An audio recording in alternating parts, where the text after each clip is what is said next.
My wife is in Hawaii with her lover while I'm at our 5-year-old son's funeral. She texted, "Sorry, important business meeting." What she doesn't know is, I never imagined burying my son at 5 years old.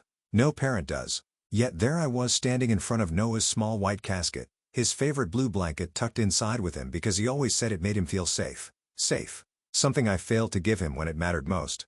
The weight of that realization crushed me more than the whispers of the people in the pews behind me. They weren't just mourning Noah. They were judging me, dissecting my life with Claire. I could feel their stares burning into the back of my head, their speculation like daggers. Where's his wife? I imagined them saying, how could she not be here? Small towns thrive on gossip, and I knew my absence wouldn't be the only topic of conversation anymore. No. Now they had Claire's glaring absence to feast on, but the town didn't know what I did. Only minutes before stepping into the church, my phone buzzed with a message from an unknown number. I glanced at it out of reflex, expecting condolences or another logistical question about the service. Instead, what I saw made my blood run cold. The picture was so sharp it could have been taken moments ago. Claire, lounging by a pool, her skin glowing under the Hawaiian sun. A man, young, tanned, and smug, had his arm around her. A cocktail sat in her manicured hand. Below the photo, the message read, "Thought you should see what your wife is really doing today, a concerned friend." For a moment, the image didn't compute. My brain refused to link the woman I had built a life with to the person in that photo. Claire wasn't at an important business meeting like she'd told me. She wasn't sitting at the front row of our son's funeral holding my hand. She was sipping margaritas in paradise tangled up with some stranger. The weight of betrayal was immediate, but there was no time to process it. My mother's hand gripped my arm as she whispered, "Jacob, you're shaking." I was. The phone trembled in my hand until I shoved it into my pocket like burying it could make it disappear. It didn't. That image was burned into my mind, taunting me every time I blinked. Still, I couldn't break down. Not now. I swallowed the rage clawing up my throat and nodded at the funeral director. Somehow, my legs carried me to the front pew and I sat where Claire should have been. I kept my head high, shoulders square, refusing to give the town the satisfaction of seeing me unravel. But my thoughts were anything but composed. They raced through the past few months, desperately trying to connect dots I hadn't noticed before. Claire's late-night calls, her sudden work trips that always seemed urgent, the way she started talking about needing space when Noah's condition worsened. I had chalked it up to grief, thinking we were handling things differently. I'd been a fool. As the service began, I clenched my fists, nails digging into my palms to keep from losing it. The pastor spoke about Noah's love for life, his boundless energy even during the hardest days of his illness. My chest tightened when he mentioned Noah's favorite pastime, coloring his white roses with food dye. I could almost see him again, his small hands stained blue and purple, his giggle filling the hospital room. My eyes flicked to the bouquet on his casket, white roses as far as the eye could see. Claire hated those roses. She'd said they were too plain, but I insisted. They weren't for her. They were for Noah. She didn't deserve to be part of this moment anyway. Then my phone buzzed again. Another message. This time, it was from Claire. "Sorry I couldn't make it. Important business meeting. I'll make it up to you." Make it up to me? Make up for skipping her son's funeral? Make up for sipping cocktails while I laid Noah to rest? Rage flooded through me, hot and consuming. It burned away the grief, if only for a moment, and left me with one single thought. She had no idea what was coming. I wouldn't crumble like she expected. I wouldn't be the grieving widower she could manipulate. Claire may have abandoned us when no one needed her most, but I would make sure her betrayal didn't go unanswered. That promise solidified as I stood to deliver the eulogy. I looked out at the crowd, at the faces of neighbors, co-workers, and family friends, and forced myself to speak. Every word was for Noah. Every story about his joy and strength was a vow to protect his legacy, to ensure Claire's actions wouldn't taint his memory. I didn't let my voice crack. I didn't shed a tear. I saved those for later when I was alone. Today wasn't about my pain or Claire's betrayal. Today was about Noah. But deep down, I knew one thing for certain. Claire thought she could betray me and walk away unscathed. She was wrong. So very wrong. The funeral reception was a charade. People offered their condolences with pitying eyes and rehearsed lines, shuffling through my parents' living room as though it were some kind of performance. Plates of untouched cookies and casseroles cluttered every surface. The air buzzed with whispers, the kind that made the hair on the back of my neck stand on end. Everyone knew Claire wasn't there, and their silence said more than their words ever could. I moved through the room like a ghost, smiling stiffly at the neighbors, nodding absently at distant relatives. The sympathy felt like an insult, not because it wasn't deserved, but because I didn't want their pity. I wanted their honesty. I wanted someone to grab my arm and admit they'd seen the photo too, that they knew what she was doing. that they saw what she had become, but no one did. Claire's parents, Diana and Howard, hovered near the kitchen, their presence as unwelcome as their judgmental glances. They'd barely spoken to me all day, but I could feel their unspoken accusations. To them, I'd always been the problem. I wasn't attentive enough, not devoted enough. Claire was their golden child, and nothing she did could tarnish that image. Diana finally approached me as I stood by the mantel, staring at a framed photo of Noah. It was one of my favorites, his gap-toothed grin as he held up the results of one of his science experiments. The petals of a white rose were dyed a brilliant shade of blue, his hands streaked with food coloring. He'd been so proud that day. I clenched the frame tightly, the glass cool against my palms. "Jacob," Diana said, her voice laced with a sweetness that didn't match her sharp eyes. "You've been so strong today. It's a shame Claire couldn't be here, but she's grieving in her own way. You know how difficult this has been for her." "Difficult for her?" My grip on the frame tightened as I turned to face her. She looked at me with feigned concern, the kind that barely masked the criticism underneath. Her words felt like a slap, each syllable digging deeper into my growing rage. "I'm sure it has," I replied, my voice colder than I intended. "Though I imagine Hawaii is a nice distraction from all the difficulty." Diana's expression faltered just for a moment. She quickly recovered, her lips pressing into a thin line. "Jacob, grief makes people act out of character. Claire needed some space to process everything. You should try to be more understanding." "Understanding?" My jaw clenched as I fought to keep my composure. She didn't know, did she? Or maybe she did, and she just didn't care. I wanted to shout at her, to show her the picture on my phone, and force her to acknowledge the truth, but I didn't. Instead, I turned away, setting the photo of Noah back on the mantel with trembling hands. My mother appeared at my side then, her presence grounding me in a way that nothing else could. "Diana," she said, her tone sharp enough to cut through the tension, "I think you've said enough." Diana bristled, but she didn't argue. She retreated to the kitchen, leaving my mother and me in a heavy silence. "Don't let her get to you," Mom said quietly, her hand resting on my arm. "She's just trying to deflect. She knows what Claire has done." That admission hit me like a punch to the gut. "You think she knows?" I asked, my voice barely above a whisper. "She's her mother," Mom said simply. "Of course, she knows." Her words confirmed what I'd been dreading. This wasn't just Claire's betrayal. It was a family affair. Diana and Howard had likely known all along and had chosen to protect Claire instead of holding her accountable. The thought made my blood boil. As the reception dragged on, I retreated to my father's study, desperate for a moment of quiet. I sank into his worn leather chair, the exhaustion of the day settling over me like a weight I couldn't shake. My mind raced with fragments of memories, each one laced with questions I couldn't yet answer. The business trips, the late-night phone calls, the way Claire had started pulling away, not just from me, but from Noah. It had been subtle at first, a missed doctor's appointment here, a forgotten bedtime story there, but over time, it became clear that she wasn't fully present.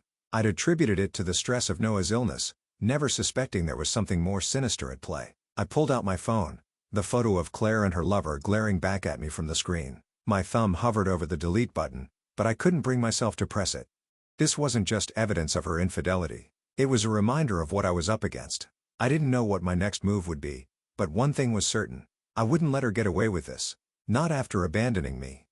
Not after abandoning Noah. Claire thought she could escape the consequences of her actions, but she was wrong. As I sat in the dim light of the study, my anger solidified into resolve. This wasn't just about revenge, it was about justice. For Noah, for me, for everything we'd lost because of her selfishness. I would make her regret ever thinking she could betray me and walk away unscathed. The days after the funeral were a blur of condolences, casseroles, and sleepless nights. People came and went offering words that felt more rehearsed than genuine. "He's in a better place now. He's not suffering anymore." Their well-meaning attempts to comfort me only left me more hollow. What better place could there be than in my arms, laughing over cartoons, or insisting on pancakes for dinner? Grief clung to me like a second skin, but beneath it, anger churned like a storm waiting to break. The photo of Claire in Hawaii wouldn't leave my mind, haunting me every time I closed my eyes. She wasn't just absent at Noah's funeral. She was celebrating her freedom as though our son's death had been her ticket to paradise. I busied myself with sorting through Noah's room, hoping the distraction would dull the edges of my pain. His favorite stuffed penguin sat on his bed, worn and slightly lopsided from years of cuddling. I picked it up, the familiar weight stirring a fresh wave of tears. He'd carried it everywhere, even to the hospital. As I placed the penguin on his pillow, something on Claire's side of the room caught my eye. A stack of papers on her desk carelessly left in plain sight. It wasn't like Claire to leave anything disorganized. Her life was a series of meticulous lists and color-coded schedules. Curiosity, or maybe instinct, drew me closer. The top sheet stopped me cold. It was a life insurance policy. Noah's name was printed in bold letters at the top, and Claire's was listed as the sole beneficiary. My heart pounded as I flipped through the pages, each one revealing more than the last. The policy was worth $1 million, taken out just 6 months after Noah's diagnosis. I'd never been consulted, never even seen these papers before. What hit me hardest though was the amendment. Weeks before Noah died, Claire had removed me as a beneficiary.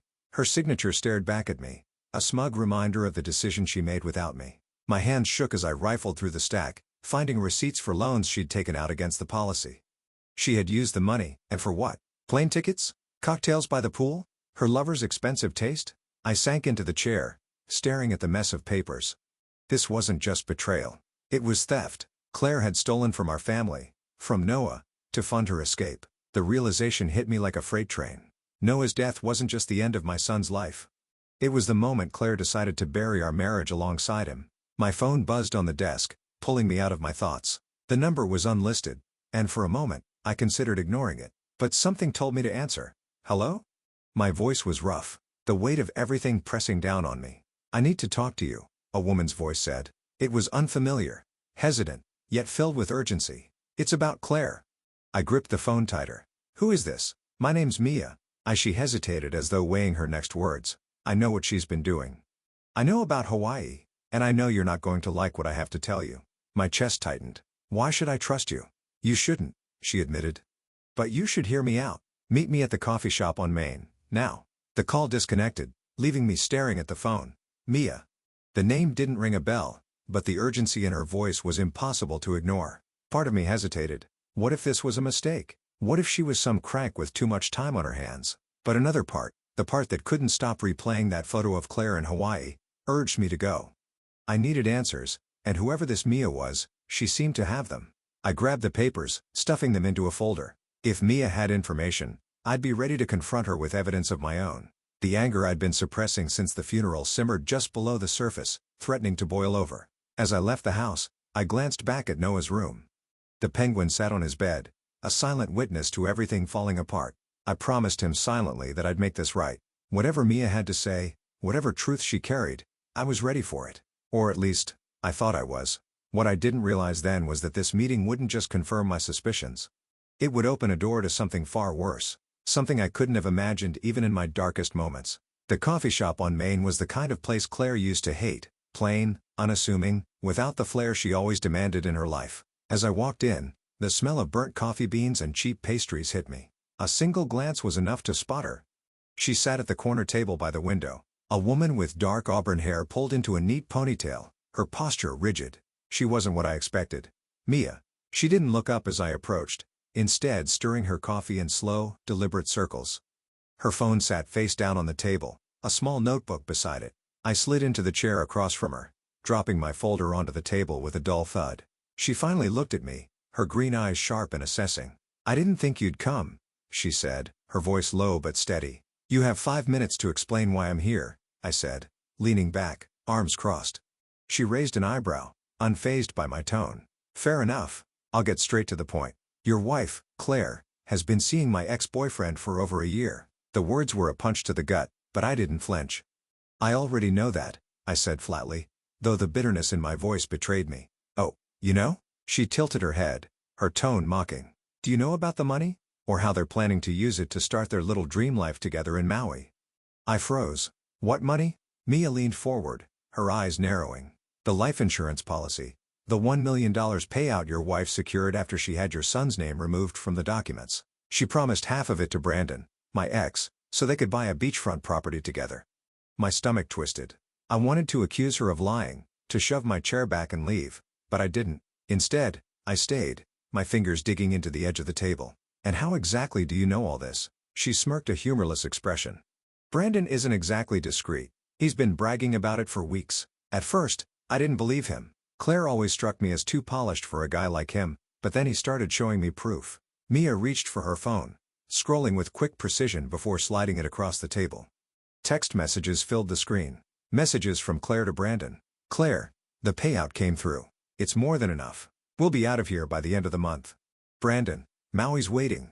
Babe, just don't let him suspect anything. Claire, he's too broken to see straight. It's already done. My chest tightened. My breath shallow as I read each line. The Claire in those messages was someone I didn't recognize. Cold, calculating, detached. I thought he was exaggerating, Mia continued, but then I found more. Bank transfers, flight itineraries, even a picture of the house they're planning to buy. She's been funneling the money into an account with both their names on it. I stared at her, my mind reeling. Why are you telling me this? Because she's playing both of us, Mia said bluntly. She promised Brandon a fresh start, but I've seen the way she operates. The moment she doesn't need him anymore, she'll drop him just like she's dropping you. And me? I'm already collateral damage. I've got nothing left to lose. Her words hung in the air, sharp and bitter. I didn't trust her, not completely, but I couldn't ignore the evidence she was laying out in front of me. What do you want from me? I asked, my voice low. Mia leaned back, crossing her arms. Revenge?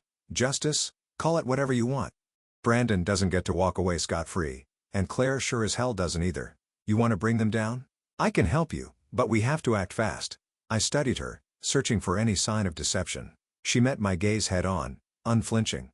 I didn't trust her motivations. There was too much anger behind her words, too much venom, but I knew one thing for certain.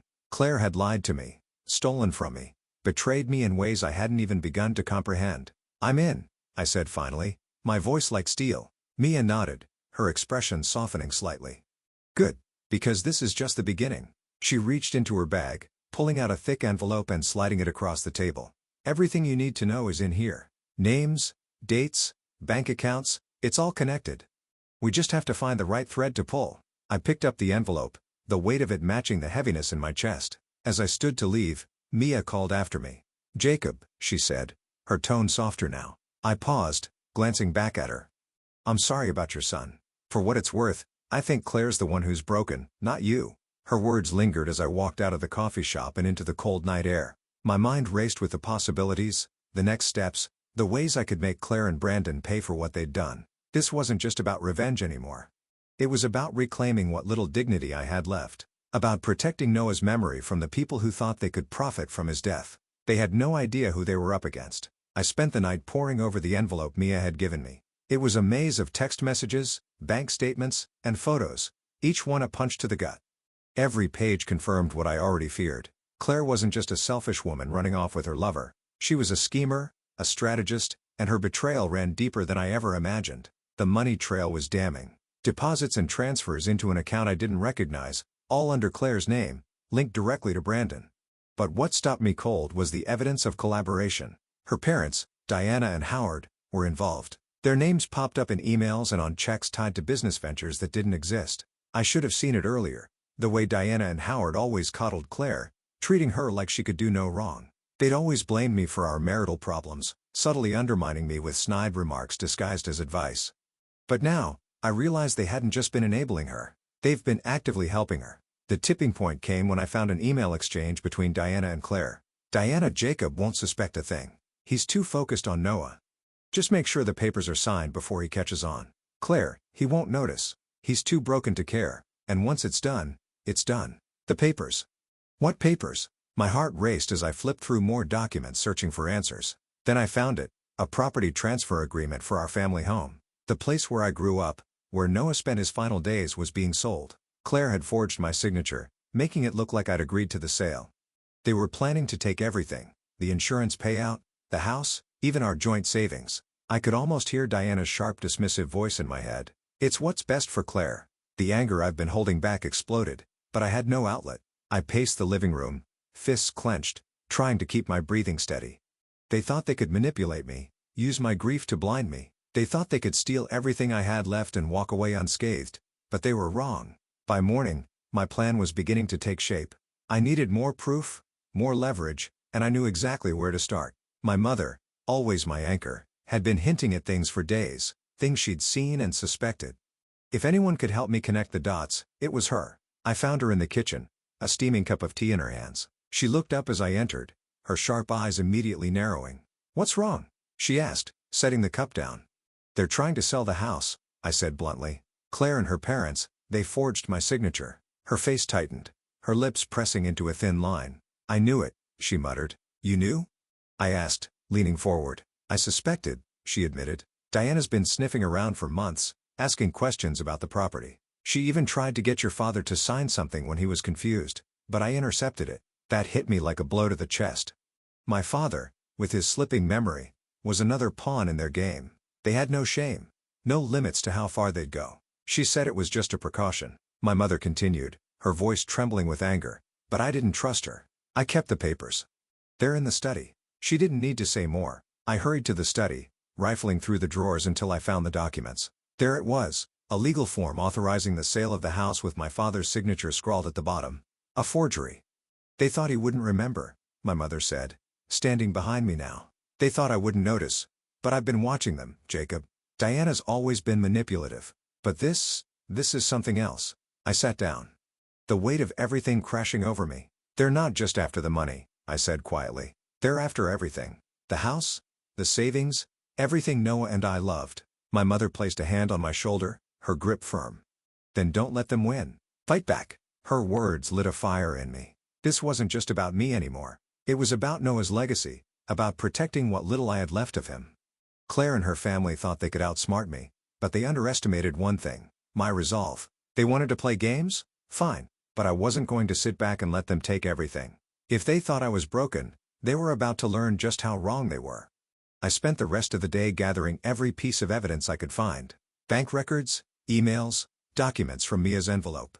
It all started forming a bigger picture. Claire and her parents had been planning this for months, maybe even longer. They were careful, calculating, but they'd made mistakes, and I was going to exploit every single one of them. When night fell, I sat in Noah's room holding his stuffed penguin. I'll fix this, I whispered into the darkness. I promise you, Noah, I won't let them take what's ours. The storm inside me had calmed, replaced by something colder, more dangerous. Claire and her family thought they could destroy me, but they'd forgotten one crucial thing.